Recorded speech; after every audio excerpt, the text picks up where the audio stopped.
What is art and what isn't art is the topic of this episode. Now, imagine the most extraordinary bit of nature that you've ever found yourself in this world. Think about it. Imagine what's special about it. Now, that bit of nature is not art. Now, imagine that you're listening to your favorite pop song. It doesn't have to be a cheap pop song, it could be something more moving and sophisticated, it could be a Leonard Cohen song. That's not art. Imagine a drawing that your child did, or your grandchild did, or that you did as a child. That's not art. So what is art? Art has to consist of three components. The first one is a psychological state that the artist is in. And it's not a simple psychological state. It's not a psychological state that can be captured in words. It's a state that entails deep and unmediated access to the artist's unconscious, otherwise the work of art ain't going to be any good. So there is this psychological state that the artist is in. That's the first component. The second component is that the artist then goes on and expresses that psychological state via the particular means of a particular art form. So for example, by putting things down on the canvas, or putting things down on the page, or putting things down on a sheet of music paper. The third component is the component of an initiated audience who receives the intentions of the artist. And it's only if this three-part situation is in place that we can call something a work of art. So why isn't nature art? It's certainly aesthetically profound, as art can be aesthetically profound. But even though both experiences can be aesthetic and profound, the difference is that the work of art has the component of authorial intention. So it's a very unfortunate mix that all too often happens. It happens actually among colleagues in my profession in philosophy, where people bring together the experience of beauty as though the experience of beauty in nature and the experience of beauty in art were fundamentally the same experience. They're not.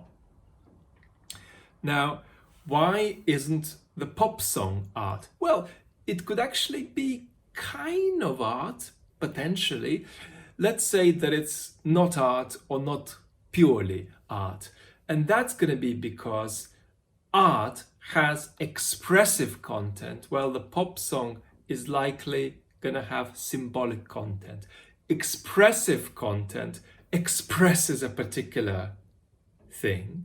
Symbolic content just labels it and directs you to it. So a pop song will often give you a box, put in that box something like joy or happiness or playfulness, and the joy and the happiness and the playfulness you're going to feel is not going to be a unique kind of joy, playfulness and happiness that only that particular work expresses, as would be the case if it were art. It's rather going to be just a sort of signpost for joy that will activate whatever stands for joy that is already present in your mind. So the pop song will be closer to running like a background track to whatever is already in your mind.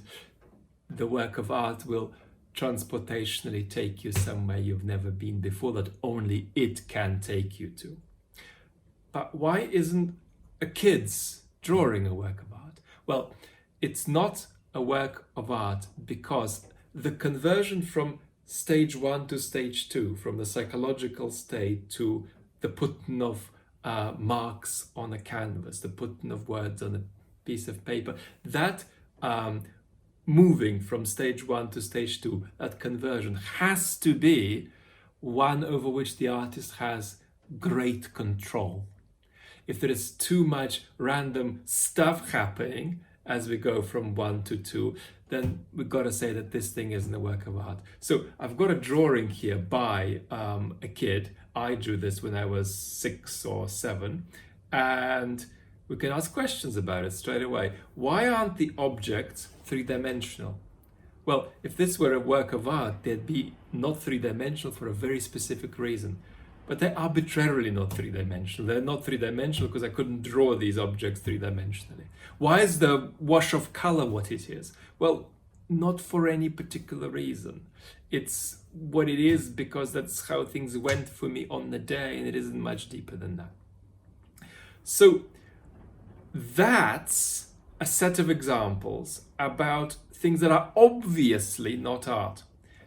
Having said this, it's very important to emphasize that beyond this simple 3-point characterization of art, our account of art will be relative to, sensitive to very different forms of art and very different works of art. It won't be one story that we can just stick on to very different kinds of artistic expression. Moreover, it'll often be the case that something is neither a work of art nor not a work of art, but something in the middle. It might be a work of art impurely. And it'll often be the case that whether something is a work of art or not is not obvious. What did you think of this conversation? Share with me the things you thought about what art was, or the things you think about what it is, having watched this video. Comment below, and I look forward to seeing you soon in a couple of days on the next episode.